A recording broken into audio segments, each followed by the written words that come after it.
Dando continuidade, então, à parte dinâmica, nessa aula nós vamos falar sobre os tipos de força e também as aplicações das leis de Newton. De fato, começamos com algumas aplicações e depois vamos falando sobre as forças, definindo cada uma que nos interessa, pelo menos nessa parte. Vamos lá, então.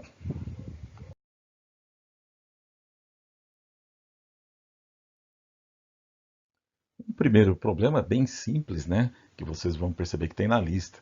Um corpo de massa 5 kg, notem a unidade, tem que estar em quilograma, tá ok? Inicialmente em repouso, significa que inicialmente ele está parado, é submetido à força de 30 newtons. Qual é a aceleração que o corpo adquire, desprezando qualquer outro tipo de interação em termos de força? Então, a única força que ele tem, obviamente, é essa de 30 newtons. Interpretação. A massa, 5 kg, né? Essa única força, então, se torna a força resultante, né?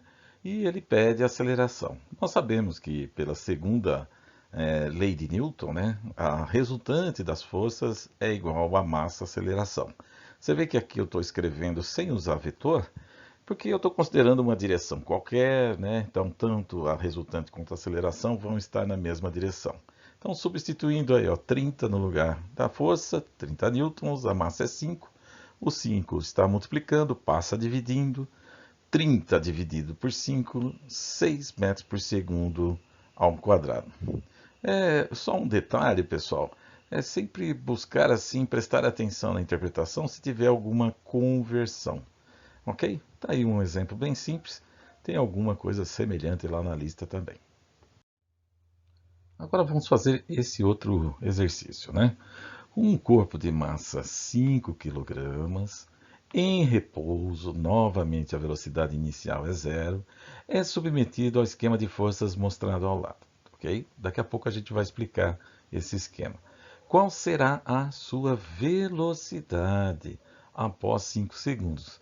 Como tem força, né? E nós vamos ver daqui a pouco que tem resultante, ele está fazendo movimento retilíneo uniformemente variável. De tal forma que nós podemos então calcular através da função velocidade, né, calculando também a aceleração, qual é a velocidade aos 5 segundos. Essa aqui é a ideia. Então vamos ver aqui o esqueminha de forças. Tem duas forças, F1, intensidade 30 newtons, F2, 40 newtons. O ângulo entre as duas é conhecido, esse ângulo de 90 graus. Uma coisa que eu não cheguei a comentar, mas vale a pena mencionar aqui, é que esses vetores, tanto o F1 e o F2, você pode colocar eles sempre com o mesmo formato, né, as mesmas características, né, deslocando eles. Então eu desloquei os dois para ficarem, obviamente, mais apropriado a aplicar o método paralelograma. Lembra que o detalhe do método paralelograma é que ele vale para duas forças quaisquer sendo somadas.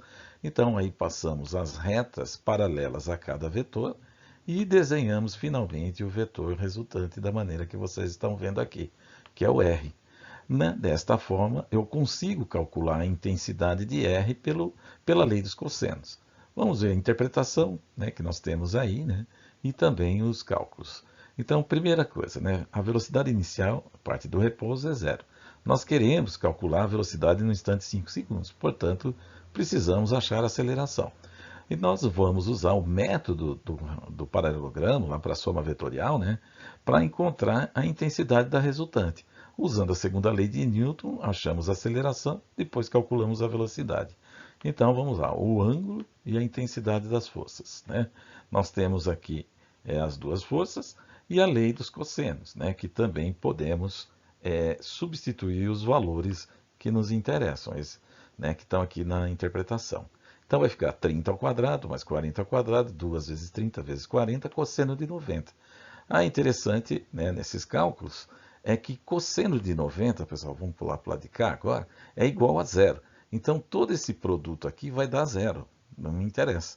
Então vai ficar 30 ao quadrado mais 40 ao quadrado, dá 900 mais 1.600, 2.500. Agora a gente vai ter que extrair a raiz quadrada. Extraindo a raiz quadrada, nós temos aí 25 newtons. Agora vamos calcular a aceleração. A massa é 5 quilos, né? A segunda lei de Newton nos diz isso, usamos no exemplo anterior. Então vai ficar a resultante 25 newtons igual a 5 da massa vezes a aceleração. Passa o 5 da massa dividindo, a aceleração é 5 metros por segundo ao quadrado. Para calcular a velocidade, lembra lá aquela relaçãozinha que nós tínhamos em movimento retilíneo uniformemente variado. V de t é igual a V0, que neste caso vale zero, né? Lembrem aqui, ó. V0 sai do repouso, então é zero. Vezes, mais A vezes t. A vale 5, né? Vezes t. Portanto, o zero não vai contar nada aqui, vai ficar 5 vezes t. Mas como o tempo vale 5 segundos, substituindo, a velocidade vai dar 25 metros por segundo. Está aí um exemplo interessante em que a gente acaba lembrando alguns detalhes de aulas anteriores, né? Aqui estão os tipos de força que nós vamos ver, né? Força-peso, normal, tração, né? Que também tem um correspondente como compressão. Tração é esticar, né? Compressão, comprimir. Nós vamos usar esses símbolos, peso é P, normal é T, tração é T. Atrito seco, né? Falo alguma coisa, por que a gente chama de atrito seco?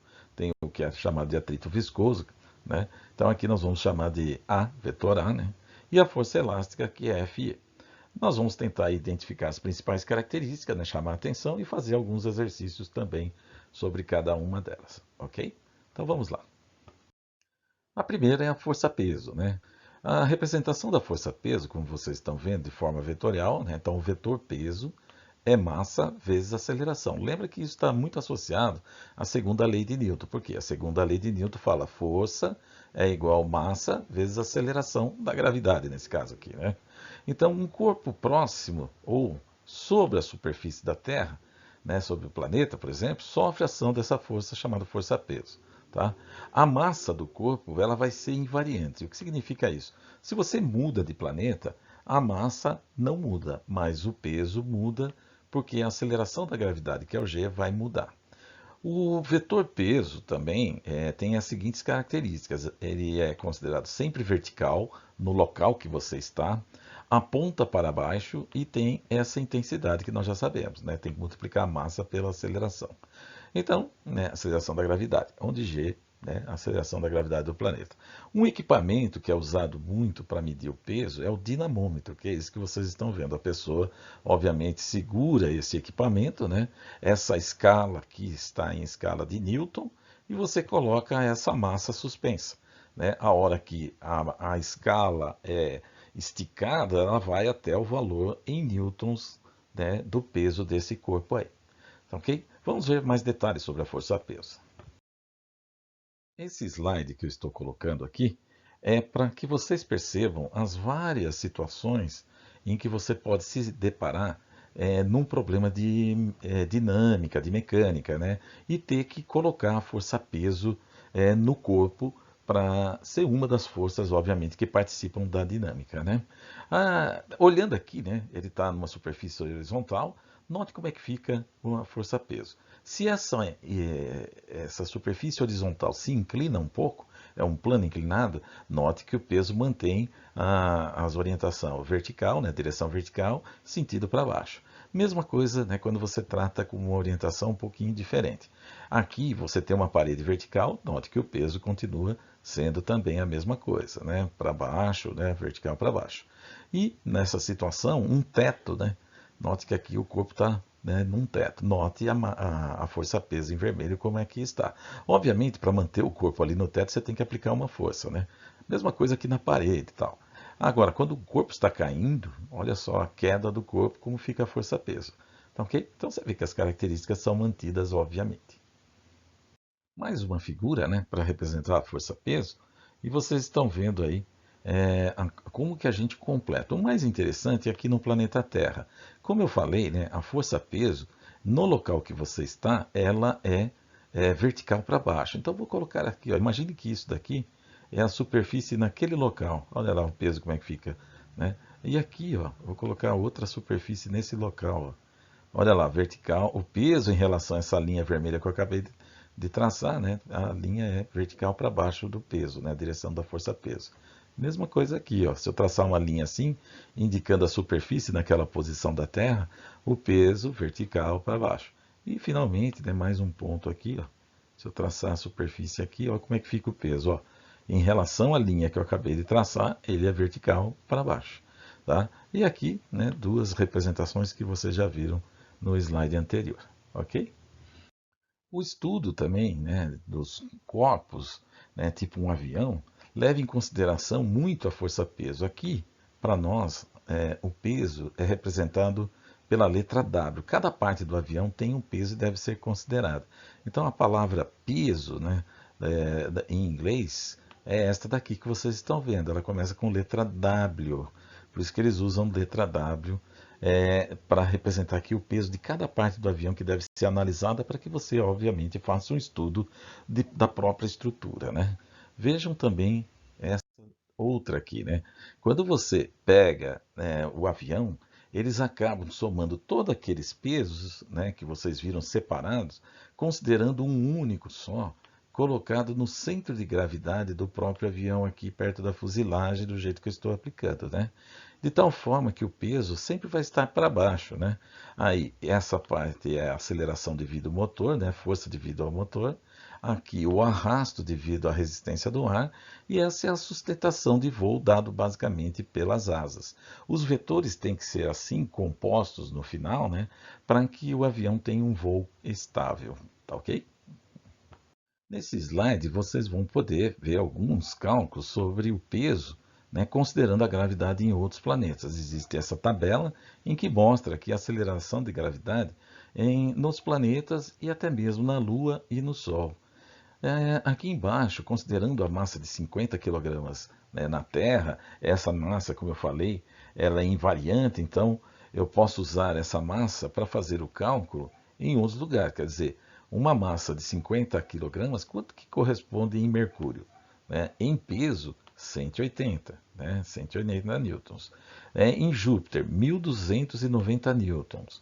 Na Lua, 83,5 newtons. E no Sol, 13.700 newtons. Então, eu estou usando a mesma massa para calcular o peso em diversos locais. Agora, aqui do lado, eu também fiz outros cálculos em que o peso é calculado para essa massa de 76 quilos. Na Terra, quanto que seria, né, considerando a aceleração dada aqui na tabela, né? A aceleração da gravidade na Terra, a média é 9,8. Então, está aqui o peso, né, na Terra, 744 newtons. Na Lua, mesma massa, a aceleração que eu estou usando é o que tem disponível aí na tabela, né? 1,67. Você vê que é um peso bem menor. Você precisa fazer menos força para carregar o seu corpo. Em Marte, a aceleração da gravidade é 3,7. Aí o peso também. Em Marte, você precisa de menos esforço para carregar seu corpo. E, finalmente, em Júpiter. Em Júpiter, não. Em Júpiter é o dobro, basicamente, né? Quase que o dobro, né? Um pouco mais do dobro, do que em relação ao esforço que a gente faz aqui na Terra. Seu peso seria de quase 2.000 newtons. Tá ok? Peso em newton, massa em quilograma. A gente confunde esses dois conceitos, não é verdade, pessoal? Agora, a força normal. A força normal, eu já tinha mencionado na aula anterior, que ela basicamente surge pelo contato entre corpos. Então, essa é a primeira consideração. Você tem que ter o contato entre corpos. Uma superfície e outra superfície de outro corpo, né? Basicamente é isso. Aí surge o que nós chamamos de reação normal. A direção da normal é sempre 90 graus em relação ao corpo, tá? Essa palavra normal significa 90 graus, tá ok? Em relação ao apoio. A intensidade depende da orientação do apoio. O apoio, que é a superfície, por exemplo, onde o corpo está apoiado, né? Isso que eu quero dizer aqui, ela pode ser horizontal ou inclinada, como nós já vimos naquelas figuras lá do peso. Sentido oposto da posição do apoio. Essa é uma característica também. Aqui vocês estão vendo um apoio horizontal. Então, note, todo corpo que tem massa tem força-peso, então já aparece a força-peso aqui. E a normal é a aplicação da superfície de apoio, né, a aplicação de uma força sobre o corpo também. E, então, em geral, né, em geral não, em alguns casos, quando você está trabalhando, a normal é igual ao peso sob essa condição de que a superfície é de fato horizontal. Mas nós vimos também lá na força peso, que quando ele está numa superfície inclinada, né, olha só a força-peso, ela mantém as características vertical para baixo. Mas a normal, como estava mencionado aqui, né, ela é 90 graus em relação à superfície de apoio. Se vocês olharem aqui, de fato, ó, esse aqui é um ângulo de 90 graus em relação à superfície de apoio que está aqui, que é o plano inclinado. Então é assim que a gente, né, apresenta a normal. E outro detalhe, né, o sentido dele é o oposto à da posição do apoio. Como o apoio está aqui, olha só o sentido da normal, como fica o oposto à posição que o corpo está, né, a superfície está, a superfície de apoio. Tá ok? Então essas duas forças são super importantes, porque em geral a gente vai estar falando de corpos em sobre alguma superfície horizontal ou inclinada. E vocês vão ter que lembrar que tem que se colocar desta forma os vetores força-peso e força normal. Ok? Vamos ver mais um pouquinho de detalhes aí sobre a força normal. Agora, esse outro slide é somente respectivo à força normal, considerando de forma semelhante aquilo que nós fizemos lá na força-peso também, lembrem lá, né? Aqui, no caso horizontal, note que a normal é 90 graus, ó, o ângulo de 90 graus em relação à superfície de apoio, né? E com o sentido oposto à posição da superfície de apoio. Mesma coisa aqui quando for o caso do plano inclinado, nos dois casos que vocês estão vendo aqui. Se a superfície de apoio for vertical, note como é que fica os dois casos, né? Agora veja quando a superfície, né, está sobre o corpo, que é o teto aqui, né? Você vê que é normal novamente, 90 graus em relação a ela, só aqui para baixo. E quando o corpo está em queda, né, ele não tem contato com superfície nenhuma, então a normal é igual a zero. Ok? Esse exercício vai ser talvez o exercício mais elaborado que até agora nós fizemos sobre a dinâmica. Lembra que nós fizemos coisas mais simples antes. Um corpo de massa 50 quilos, né, está sobre uma superfície plana, horizontal e em repouso. Ele está parado. Se ele está em repouso, lembra aquela questão da inércia que nós já trabalhamos. Teria que ter uma força resultante para tirar ele do repouso. Né? Aí fala assim, qual é a força resultante? Se ele está parado ali. Né? Qual a intensidade da força normal? Bom, de novo, né? Para ele para ele ter resultante, você tem que ter uma força aplicada sobre o corpo. Vamos ver as forças aplicadas sobre esse corpo na horizontal. Bom, essa figura nós já sabemos. Nós temos somente essas duas forças aqui, a força normal e a força-peso. E nós sabemos que quando nós colocamos um corpo sobre uma superfície plana horizontal, se nós não atuarmos, não empurrarmos, não puxarmos, né, se nós não aplicarmos outra força, ele vai ficar parado. Então, de fato, a força resultante desse corpo aqui, uma vez que ele está em repouso, é que ele está parado. Não, beleza. Então eu sei que a força resultante sobre ele é nula. Agora, né, uma coisa que eu quero aproveitar aqui é começar a discutir essa questão da força resultante nas duas direções cartesianas importantes. Na direção horizontal, que eu vou chamar de direção x, e na direção vertical, que nós vamos chamar de y, né? É isso que nós temos. Nós vemos aqui que na direção horizontal não tem força nenhuma aplicada. Então, nós podemos dividir a análise desse problema, e é isso que nós vamos começar a fazer, nessas duas situações. A gente vai discutir a dinâmica, as forças na horizontal e na vertical. Quando as forças não estiverem em nenhuma dessas direções, elas estão inclinadas, eu vou usar aquilo que nós aprendemos lá em vetores, que é a projeção de cada uma das forças na direção horizontal e vertical para fazer essa discussão.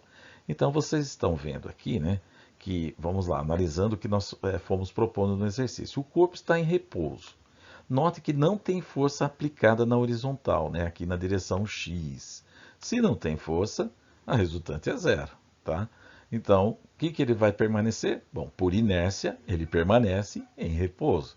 Então, na horizontal, vocês vão ver que eu vou costumar colocar assim. Ó, na horizontal, você tem a resultante em x. Você vai ter que somar todas as forças que estão em x. Mas espera aí, lá não tem força nenhuma. É igual a zero. Ok? Então, a resultante aqui é zero. Nós já sabemos, ele está em repouso e não tem força na direção x. Agora, na vertical, tem força, né?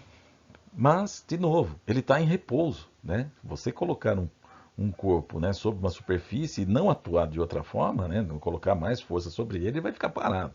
Então a resultante em Y, né, também tem que dar zero, ele está parado ali por enquanto. Então as somatórias de forças em Y também dá zero. Então, aquilo que eu comentei, como na horizontal não há força aplicada, a análise vai ser somente agora na vertical. Só isso. Em RY, né, note como eu coloquei o eixo Y aqui, apontando para cima. Então, a força normal, que é representada pela letra N, vai ser positiva. E a força peso, que é representada pela letra P, vai ficar negativa, porque ela está com sentido para baixo. Nós sabemos que, como não há movimento, não tem aceleração, ele está parado, né, pessoal? A subtração dessas duas forças tem que dar zero, que é a resultante na vertical. Então, ele vai permanecer por inércia ali, a menos que surja uma outra força que talvez permita ele, obviamente, se movimentar. Mas, com esse tipo de situação, ele não se movimenta. Desta forma, né, pessoal, isolando a normal aqui, ó, né, passando o peso negativo para o outro lado, nós descobrimos que a normal, neste caso, é igual ao peso. Se nós calcularmos a intensidade do peso, massa vezes aceleração, a massa é 50 e a aceleração média da gravidade, usando o valor da tabela, dá 490 newtons. Substituindo esse 490 newtons no lugar do peso, nós sabemos que a normal também é 490 newtons, né? Só tenham muito cuidado, mais um detalhezinho aqui. Nem sempre a intensidade da força normal é igual à força peso. Quando é que você vai ter que ter muita atenção nessa situação, né? No plano inclinado, né, que realmente a normal não é igual ao peso, e forças aplicadas inclinadas também fazem com que a normal não fique igual ao peso. Então, muita atenção nesses dois casos, que podem ser exercícios que eu esteja pedindo em lista, em prova, ou mesmo aqui, né, na discussão. Então, quando aparecer forças inclinadas, nós vamos ter que fazer projeção. Aí o problema aumenta o grau, obviamente, de complexidade desse problema para ser resolvido. Ok? Vamos ver mais detalhes. O próximo tipo de força é a atração ou tensão, tá? Pode usar uma ou outra palavra. Nós vamos representar pela letra T.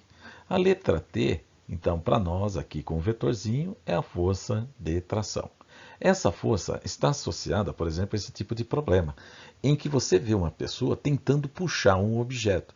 E para fazer isso, ela usa aqui uma corda, um cabo, alguma coisa. Então, a tração, em geral, está associado a esses elementos chamados cordas, cabos e outras coisas semelhantes, né? Então, essa tração é um vetorzinho que acompanha. Desculpa aí, pessoal, saiu um barulhinho aqui a mais, né? Acompanha, né? A direção do vetor tração acompanha a direção do fio, tá? Então, a força de tração é uma força de contato que aparece quando você usa fios e cabos para puxar, levantar corpos. A direção da força normal é a direção do fio. Como vocês estão vendo, né, ele está aplicando uma força no caixote, né, e a direção dessa força aplicada no caixote guarda justamente a direção do fio. A intensidade depende da força que esta pessoa está aplicando aqui, né? A intensidade que aparece ali no fio depende, obviamente, da força aplicada pela pessoa.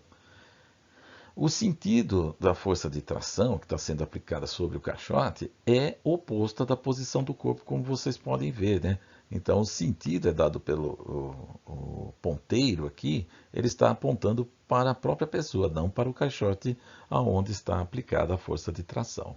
Tá ok? Então, esse é o detalhezinho aí importante da força de tração. Ela não tem uma relaçãozinha específica, assim como a normal também não tem para o seu cálculo, né? Para o seu cálculo. Vai depender da situação que é examinada, né? Vamos ver mais detalhes aí.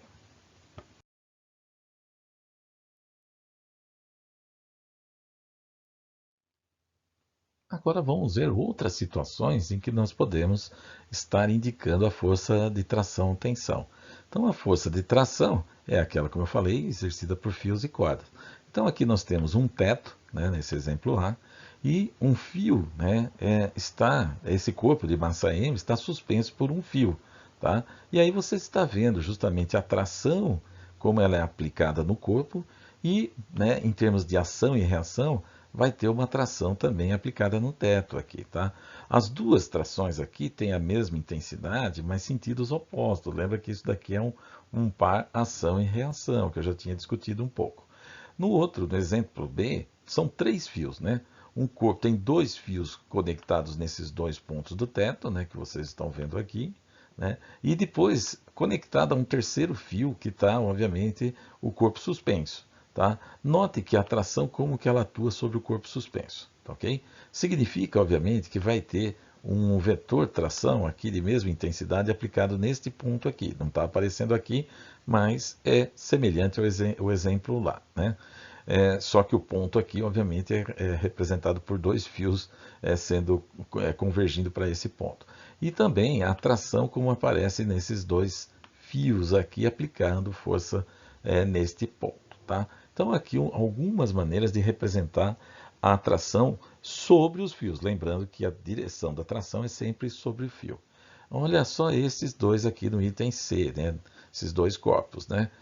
Tem um fio que conecta os dois e esse elemento que é chamado roldana, carretilha, né? Polia, né? Esse elemento, a única coisa que ele tem aqui é mudar a direção do fio. Então você vê que uma parte do fio está na horizontal, que é esta parte aqui, e a outra parte do fio está na vertical. E as trações, né, como eu falei, é um par ação e reação. A tração que é aplicada nesse corpo A é a mesma em termos de intensidade aplicada no corpo B, mas tem direção e sentidos diferentes. Dá para perceber ali, obviamente, né? Mesma coisa aqui no plano inclinado, né? Notem que aqui existe também uma polia, né? E o fio, né, vocês percebem que tem direções diferentes, né? Nessas duas partes aí do próprio fio, né? Então aqui a atração aplicada sobre o corpo A e a tração aplicada sobre o corpo B. De novo, essas duas trações têm mesma intensidade, mas direções diferentes, né? Dá para perceber. Então, toda vez que tiver um fio tração, provavelmente, né, o fio e a força tração, provavelmente deve se inserir o conceito de ação e reação, tá ok? Uma parte do fio está conectado num corpo, tem uma determinada tração, e a mesmo fio está conectado em outro corpo, alguém está puxando. Tem a mesma intensidade de tração, mas está em outro corpo, como vocês estão vendo aqui quando eu estou colocando ou a superfície ou dois corpos de fato, né, sendo conectados pelo fio. Tá ok? Vamos ver mais detalhes. Agora, esse problema que nós vamos discutir é um pouco mais sofisticado do que aquele último, tá? Vamos primeiro fazer a leitura e começar a analisar as forças e a figura que é apresentada para nós. Vamos considerar um corpo, a massa igual 2 kg. Então, a massa foi dada. Em repouso, nota que sempre aparece esse em repouso aqui, que significa que a velocidade inicial é zero. Sobre um plano horizontal, beleza, até aqui. Só que aparece o liso aqui, ó. A partir de agora, se aparecer essa palavra, você vai interpretar como sem atrito, tá ok? Uma superfície lisa, sem atrito. Seja F, né, uma força de tração, até coloquei aqui, ó, tração, é uma força que tem intensidade de 10 newtons, que passa a atuar sobre o corpo e este se movimenta na horizontal. Então note esse detalhe aqui, né? Quando a força F, que ele está mostrando aí na figura, né, atua sobre o corpo movimenta na horizontal, ou seja, na vertical não tem movimento. Agora vamos colocar as forças. Então o corpo tem aqui a superfície lisa, né, que vocês estão vendo aqui, e o corpo de 2 kg representado por esse bloquinho aqui, né? A força normal, devido à aplicação da força de reação da superfície sobre o corpo, a força peso, né, as duas, peso e normal, né, na direção vertical, né? E aqui a força F aplicada pela mão, né, da pessoa aqui, né? Tá até bonitinha aqui a mão, né, pessoal? Agora, essa força, eu já tinha comentado no slide anterior que ela está inclinada. Quando estiver inclinada, para fazer a análise aqui horizontal, vertical, eu vou ter que projetar essa força, coisa que nós aprendemos lá no primeiro tópico, fazer projeção de força. Note que é dado o ângulo de 30 graus aqui na figura para poder fazer essa projeção, né? Lembrando a projeção um pouquinho. Se eu quero, né, esse tamanho aqui, que é o vetor verde, que é a componente horizontal, quanto que é a intensidade? Note que esse f de x é cateto adjacente ao ângulo, tem que usar cosseno. O fy é na vertical, é cateto oposto. Então, o fy, a componente vertical, tem que usar seno para achar a projeção. Daqui a pouco nós vamos fazer esse cálculo. Bom, continuando a análise, né, nós percebemos que nós vamos sempre estar fazendo a análise dividida em horizontal x e vertical y. Né? Essa é a nossa análise, seguindo os sentidos positivos para x e para y, para a gente, obviamente, ver os sinais das forças, né, o sentido das forças. Como nós vimos, inicialmente o corpo está parado. Né? Depois se comenta no exercício que ele começa a se movimentar na horizontal. Ou seja, na horizontal, olhando agora aqui ó, na nossa análise, existe resultante, né? Resultante x é diferente de zero. Então, há resultante. Se nós olharmos aqui, quais são as forças que estão na horizontal? Só tem uma, que é f de x. Essa força está na horizontal. Então, a resultante na horizontal é representada pelo próprio fx, né? E na vertical, como nós já discutimos isso agora há pouco, não há movimento na vertical. Então a resultante em y tem que dar zero. Há um equilíbrio entre as forças que estão na vertical. Não é verdade? Agora, quais são as forças que estão na vertical? Nós já sabemos que o peso e a normal estão na vertical, mas aparece mais uma, que é esta daqui, Fy. E Fy, pelo sentido aqui, está para cima. Então agora vamos descrever horizontal e vertical em termos da dinâmica, ou seja, das forças. Né? Então vamos lá. Ó. Rx, né, só tem uma força atuando na horizontal, que é o Fx. Como tem resultante, isso tem que ser igual massa vezes aceleração, segundo a lei de Newton. Na vertical, nós temos para cima a normal e também Fy, que é a componente da F, mas para baixo o peso. Mas aqui não tem movimento. Aqui está em equilíbrio, tem que ser dado zero. Agora, o que nós precisamos para, obviamente, o que nos interessa calcular aqui, né? Bom, a aceleração sempre vai ser uma questão interessante de ser calculada, né? Para poder saber, por exemplo, velocidades e tal. Então, em geral, esses tipos de problema pergunta qual é a aceleração. E outra coisa que pode surgir é qual é o cálculo da normal agora, uma vez que apareceu, além do peso, mais uma força na vertical. Então surgem esses dois tipos de perguntas nesse tipo de problema. Vocês vão ver que na lista de exercício vai aparecer algo semelhante. Então, a aceleração e a intensidade na normal, por causa do interesse de que essa força aplicada aí é inclinada. Então vamos começar fazendo cálculos intermediários. Por quê? Porque para calcular a aceleração eu preciso saber quem é fx. Então eu preciso saber quem é essa projeção, o valor dela. E para calcular normal, eu vou precisar saber quem é o peso e quem é Fy, né? Então também tem que calcular a projeção na vertical. Aqui já no passo 2, né, eu já falo justamente desses cálculos. Fx, né, lembrando, né, que a componente horizontal é cateto adjacente do ângulo, então tem que usar cosseno. E o Fy usar seno. Então vai ficar, no caso de Fx, 10 vezes cosseno de 30, que é 10 vezes 0,87, que em Fx então dá 8,7 newtons. Em y, né, é F vezes seno θ, né, então Fy é isso aqui, 10 vezes seno de 30 é meio, vezes 10 dá 5 newtons. O peso é massa vezes g, a massa é 2, a aceleração média é 9,8, fazendo o cálculo 19,6. Agora então vamos lá, né? Como eu falei, há um interesse muito grande de saber qual é a aceleração para poder determinar velocidades, posições posteriores, né? Então na horizontal nós temos que a resultante nada mais é do que a componente horizontal da força aplicada a F. Massa vezes aceleração pela segunda lei de Newton. Então vai ficar 8,7, 2, que é a massa, né, vezes a aceleração. Passo 2 dividindo, dá 4,35. Vou arredondar aqui para uma casa depois da vírgula, então é 4,4 metros por segundo ao quadrado a aceleração. E como eu falei, outra quantidade interessante de saber é quanto que vale a normal, né? Lembra que quando não tem força aplicada e o corpo está parado sobre a superfície, a normal é igual ao peso. Não é o que acontece aqui. Aqui vai ficar normal mais a componente y menos o peso é igual a zero. Então nós temos aí o peso, né, passando o peso e Fy para o outro lado, né, da igualdade, os dois vão para o outro lado, vai ficar peso menos Fy. O peso é 19,6 menos 5, que é o Fy. Aí o peso continua ganhando, né? Aí, a normal é 14,6 newtons. Tá ok? Esse problema é um típico problema, né, que a gente tem apenas um corpo, desculpa, e você percebe que precisa calcular a aceleração, precisa calcular a normal, porque a força aplicada está inclinada. E aí vocês estão vendo os detalhes das discussões sobre esse problema. Tá ok? Vamos ver mais coisas aí para frente, pessoal. Agora a força de atrito, que nós chamamos de atrito seco, né? É o atrito que aparece entre o contato de superfícies, né?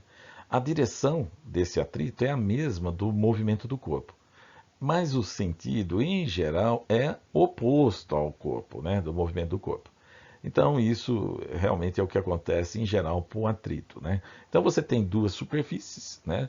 E o atrito entre duas superfícies gera uma força contra o movimento do corpo. A intensidade dela vai depender de duas situações. Então, imagine assim uma situação prática em que você vai tentar empurrar um móvel na sua casa, né? Eu quero deslocar o sofá. Você já percebeu que quando você aplica a força, tem um intervalo de tempo em que você aplica a força e o móvel não se desloca? Então, enquanto não se desloca o móvel, nós chamamos esse atrito de atrito estático, tá?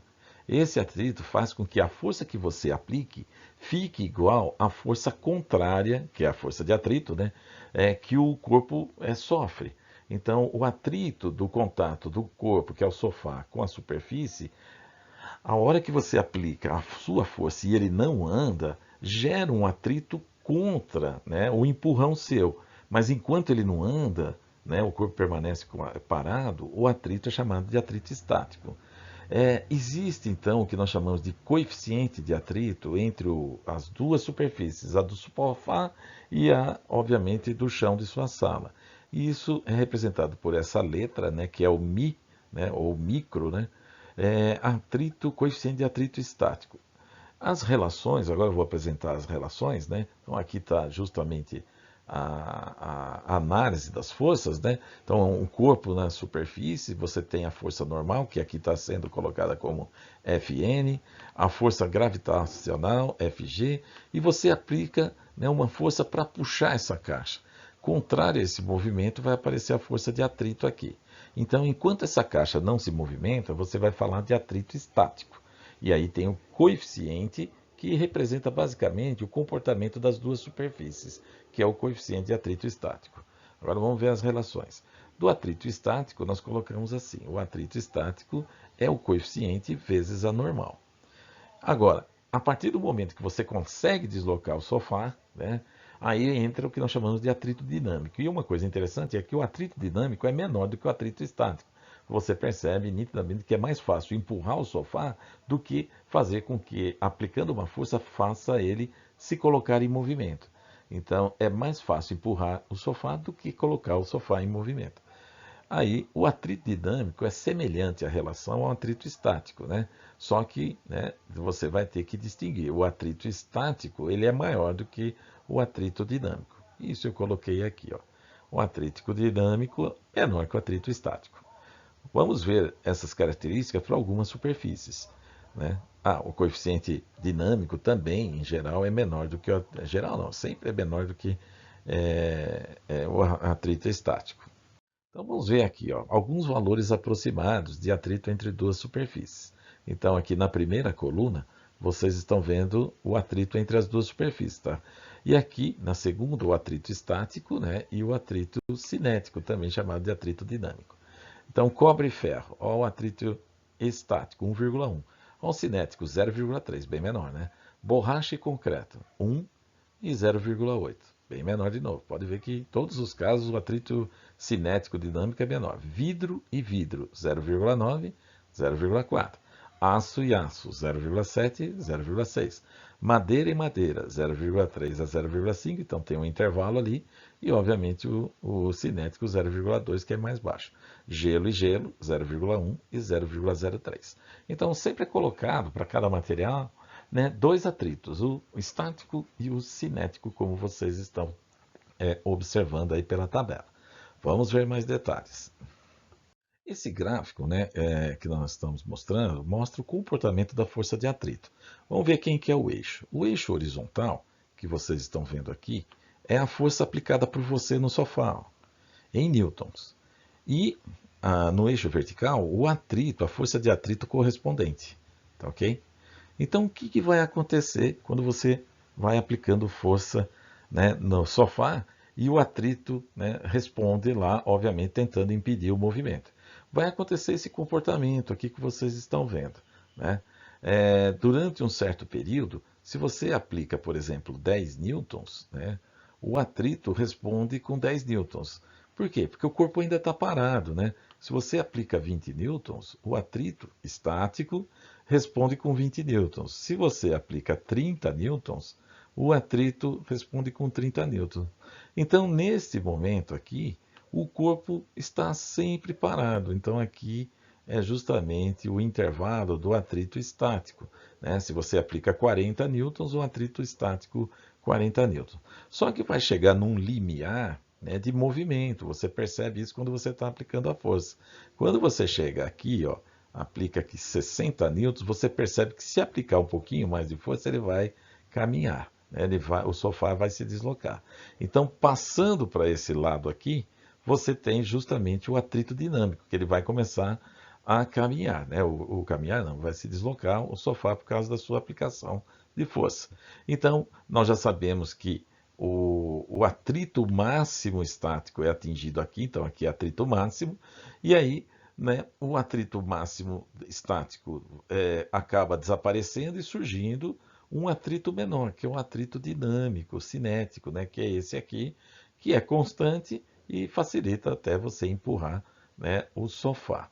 Então, agora completando a figura, né, você tem então uma divisão. Antes dessa linha tracejada, você tem o atrito estático, depois o atrito cinético ou dinâmico, né? Aqui, essa relação, né, nesse ponto que eu acabei de falar, é o atrito estático máximo. É isso que sempre a gente está calculando usando o coeficiente de atrito, tá ok? E aqui nós temos o atrito dinâmico, tá? Aqui do lado esquerdo, como eu falei, é repouso e nessa outra situação há movimento. Tá ok? Vamos ver mais detalhes aí, pessoal. Bom, agora vamos fazer um problema que está relacionado com o atrito, que é a força que nós, obviamente detalhamos nos slides agora anteriores, né? Então vamos primeiro ler o exercício, né? Interpretar já um pouquinho, ver a figura, completar as forças, né, no corpo e também fazer a análise horizontal-vertical, né, da resultante horizontal e vertical. Tá ok? Vamos seguir esses passos, né, para facilitar um pouco o entendimento. Consideremos um corpo de massa igual a 2 kg, né, em movimento. Note que ele já está em movimento agora, não sei nem qual é a velocidade, mas já está em movimento. Sobre um plano horizontal, então ele está em movimento na horizontal, não na vertical. Só que agora, obviamente, o plano tem atrito, né? Se ele está em movimento, o atrito que ele está falando aqui é o atrito cinético. Por isso que ele fala, ó, cujo coeficiente de atrito cinético, né, com esse corpo entre a superfície horizontal e o corpo é 0,5. Seja F uma força de intensidade de 10 newtons que atua sobre o corpo. De fato, essa força F é o que está fazendo o corpo se mover. O atrito, obviamente, vai ficar contra essa força. Determine a intensidade da força normal e a aceleração do corpo, né? Lembre que, no caso do atrito, nós temos que calcular a força normal, né? Só voltando aqui no nosso slide anterior, né, que eu fui comentando, a força normal, o atrito, né, é igual ao coeficiente vezes a força normal, tá ok? Então aquela força N, né, que eu coloquei nas equações do atrito, né, aquele N maiúsculo, nada mais é do que a força normal. Então vamos analisar as forças agora. Nós sabemos que tem o peso e a normal, da maneira que já é usual para a superfície horizontal, né? E também nós temos essa força F aplicada da maneira que está sendo representada aqui. Só que da maneira que ela está sendo aplicada, você percebe nitidamente que ela é horizontal. Portanto, eu não preciso decompor essa F aplicada. E o atrito que está em verde aqui é uma força que está contra o movimento, né? Contra, obviamente, a aplicação da força F. Então, nós temos duas forças na vertical, normal e peso, e duas na horizontal, a força aplicada e a força de atrito. Então, novamente, como o movimento ocorre na horizontal, né, nós temos aqui resultante na horizontal. A força aplicada está, obviamente, vencendo o atrito, né, e gerando uma força suficiente para gerar aceleração. Então, em Rx, aqui, né, a resultante é diferente de zero. Em RY, a resultante em Y, ela vai ser igual a zero porque não há movimento em Y. Né? Você vê que isso, por enquanto, até agora foi que está sendo aplicado, né? Que não há movimento em Y. Então, lá na horizontal, agora vamos ver as forças. Quem são as forças, né, que entram na resultante na horizontal? Para a direita, positivo F, e contra o movimento, né, menos o atrito, mas é igual a massa vezes a aceleração. Na vertical, lembrando de novo, né, não tem força inclinada, não é plano inclinado. Então, a normal, de fato, vai ser igual o peso. Está quase escrito isso aqui, mas de fato é isso mesmo. Né? E agora vamos lá, vamos calcular o peso. Né? A gente precisa, para calcular, por exemplo, a normal, a gente precisa do peso. Achando a normal, então vou calcular o peso para achar a normal. Achou a normal, nós vamos achar a força de atrito, né? Que é o coeficiente vezes a normal. Aí a gente consegue, obviamente, determinar a aceleração. Essa vai ser a sequência. Então, o peso está aqui, a relaçãozinha, né? Nós já tínhamos até usado a mesma massa, 19,6 N do exercício anterior. Agora vamos lá, determinar a força normal. Mas nesse caso, a força normal, pela resultante em Y, está em equilíbrio, a normal com peso, então a normal, obviamente, é igual ao peso. Vamos calcular o atrito, porque eu preciso dela para determinar a aceleração, né? Preciso calcular o atrito para isso. O atrito, então, é normal vezes o coeficiente. Como nós já calculamos a normal e temos o coeficiente, nós chegamos aqui que o atrito, neste caso, 9,8, que por coincidência, né, é o valor da aceleração da gravidade. Mas note que aqui é força, né? O atrito é 9,8 newtons, né? A determinação da aceleração, então, é usando, né, a resultante na horizontal. É a força aplicada menos o atrito é igual a massa vezes a aceleração. A força aplicada é 10 newtons, né, o atrito é 9,8, e isso é igual 2 vezes, que é 2 kg da massa, né, vezes a aceleração. 10 menos 9,8 dá 0,2. Dividido pela massa dá 0,1. Está aqui uma aceleração, né, baixa, né, 0,1 metros por segundo. Tá ok? Então lembre aí, né, que eu tenho que calcular o atrito usando essa relação, coeficiente de atrito vezes a normal. Vamos continuar a nossa discussão falando da força elástica agora. Eu deixei esse probleminha aqui para vocês tentarem resolver da mesma maneira que eu resolvi o anterior, tá ok? Durante a aula de terça-feira que vem, nós vamos estar discutindo esse aqui também. Ok, pessoal? Tentem fazê-lo.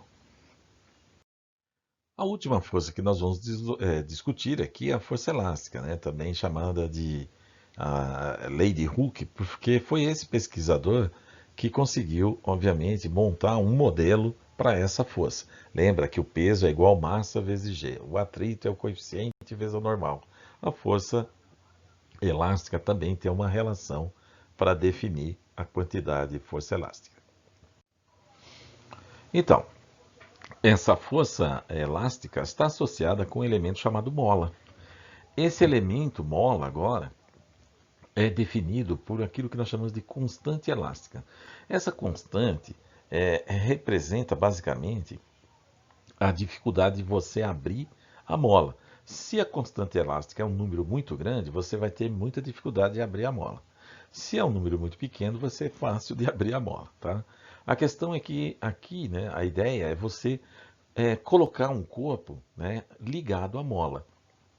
Como a mola aqui está na vertical, a própria força-peso do corpo vai fazer essa mola estender, né, abrir. Então, notem que sem o corpo, ela tem um comprimento já a mola, né? É chamado de comprimento inicial da mola sem a carga, que é obviamente o próprio corpo, que daqui a pouco eu vou colocar aí. Então, quando eu coloco o corpo, né, a mola vai estender, vai aumentar o seu comprimento e vai deformar. Nós falamos desse aumento do comprimento da mola como deformação da própria mola, tá ok? Aqui, né, já coloquei nessa figura, né, várias situações, já com o corpo, né, com uma certa massa, suspenso pela mola, e você percebe, né, que a mola sofre uma expansão, né, estende, de tal forma que há um deslocamento, né, ou deformação da mola representado pelo ΔX e o vetorzinho vermelho, né? Note que o deslocamento da mola aqui é para baixo. Só que a força que a mola aplica sobre esse corpo, né, para segurá-lo, é contra o deslocamento dela, né? Vocês estão percebendo que a força elástica aplicada no corpo, que está suspenso, em amarelo está o vetorzinho aqui, é contra o ΔX. Então eles têm sentidos opostos, né? Aí, né, o detalhe lá do deslocamento, né, é x final, que é esse x aqui, ó, menos o x inicial. Mas em vez de falar deslocamento, na teoria de força elástica a gente fala deformação da mola. Então, é basicamente isso que está acontecendo quando você, obviamente, coloca um corpo suspenso por uma mola. Então tá aí, é uma força de contato, né? Vamos dar os detalhes agora, né? Descritivos sobre essa força, né? É uma força de contato em que entra aí no jogo aqui da dinâmica elementos chamados molas, né?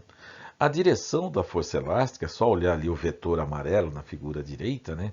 É a direção do vetor amarelo, né? Que é a força aplicada pela mola no corpo que está ali suspenso, é dada ao longo da mola, né? O sentido é oposto ao deslocamento do corpo. Então, se o corpo tenta descer, a mola tenta aplicar uma força para cima para segurar o corpo. Tá ok? E a intensidade é proporcional à deformação da mola. Então, a intensidade da força elástica é proporcional ao ΔX, que é a deformação da mola.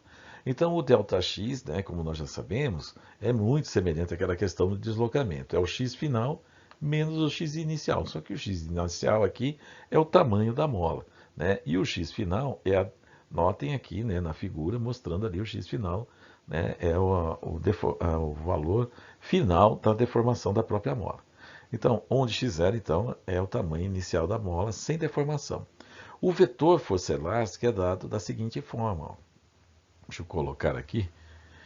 Força elástica é igual a menos K, que é a constante elástica da mola, vezes a deformação da mola.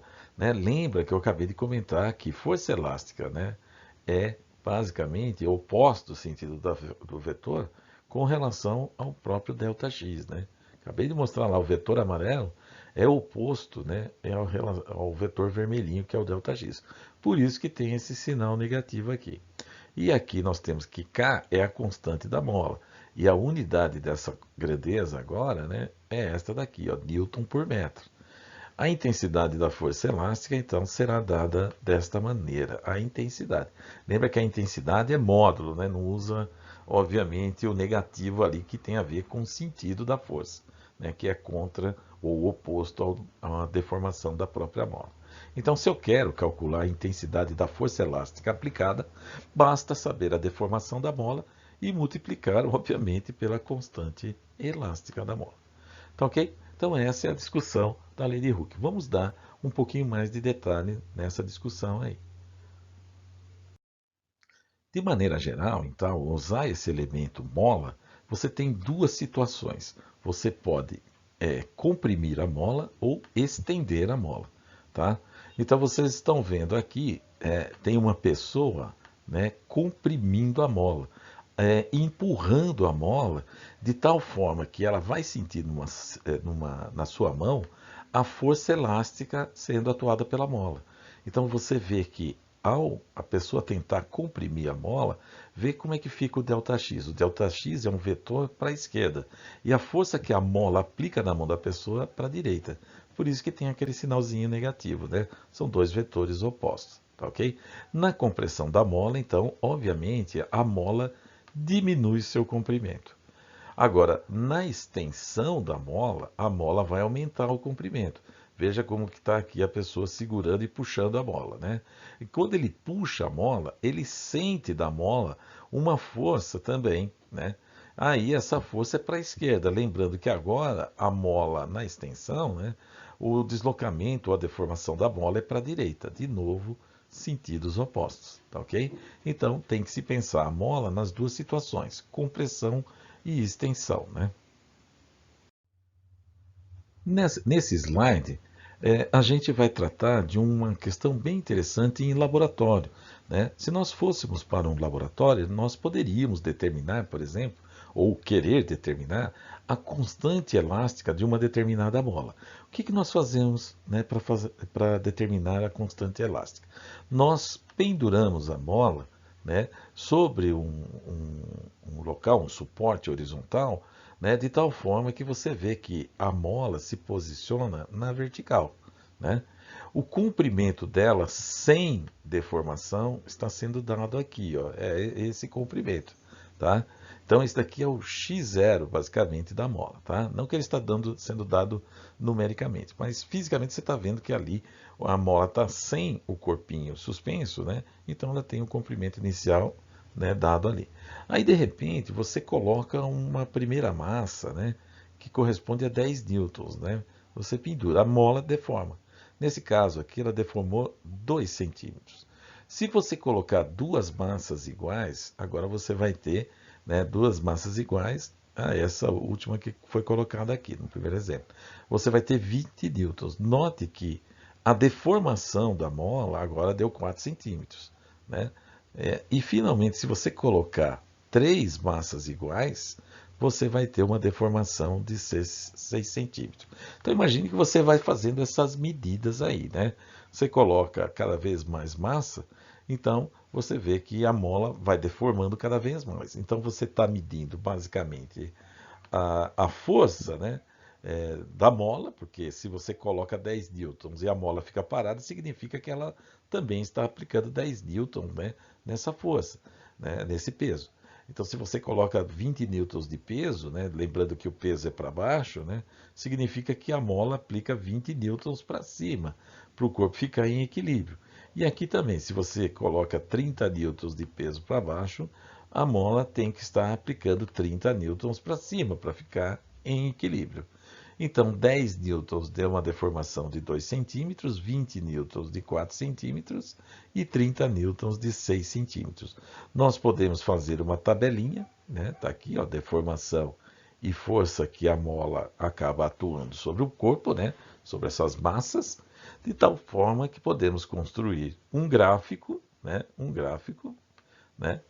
Né? Força elástica em função da deformação, tá? Tá aqui. E determinar essa linha, né? Porque vai ser vários pontos, né? Vocês estão vendo aqui, ó, se não tem nada pendurado, dá zero, e esses pontos aqui. Então, a partir do gráfico, né, nós podemos determinar a força elástica. Quem vai ser a força elástica aqui? Quer dizer, desculpa, a constante elástica. A constante elástica vai ser basicamente a inclinação dessa reta, né? Lembrando que a inclinação de uma reta é dada pelo ângulo que ela faz. Se eu calcular o tangente do ângulo, a tangente do ângulo, nós já vimos em outras situações, é cateto oposto sobre o cateto adjacente. Mas quem é o cateto oposto aqui? É basicamente a força. Ó, por exemplo, pegar aqui 30 newtons, né? Mas note que a inclinação é a mesma. Eu poderia ter pego a de 20 newtons, né? Poderia ter pego a de 10 newtons, mas estou pegando aqui a de 30 newtons, por exemplo, tá?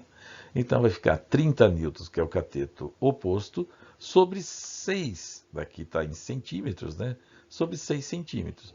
Obviamente a unidade aqui não está no SI, mas ainda é possível calcular. Vai ficar 30 dividido por 6, né? Vai ficar 5 newtons por centímetro, né? Basicamente é esse o cálculo.